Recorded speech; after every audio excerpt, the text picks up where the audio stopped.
444 के साड़ी हो दहिया हो गईले भारी।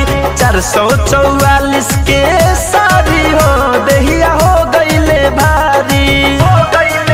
किया रे कोठा ऊपर सैया देवला मांगे ए अम्मा जी। कोठा ऊपर सैया देवला मांगे ऊपर से करे रंगदारी हो दहिया हो गईले भारी। 444 के साड़ी हो दहिया हो गईले भारी।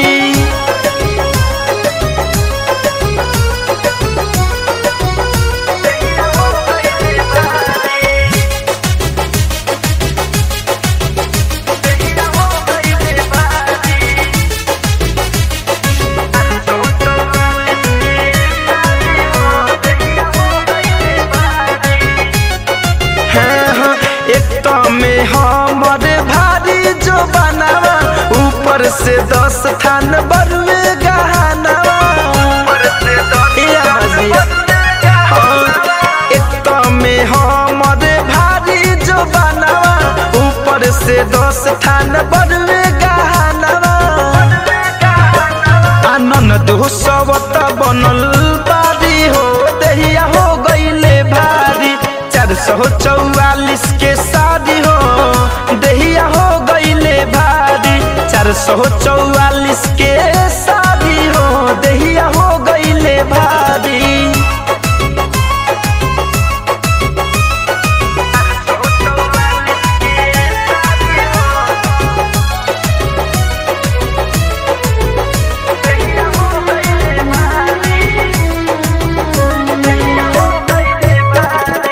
अजय धनंजय से कैसे बताई खाए के मन करे हमारा खटाई।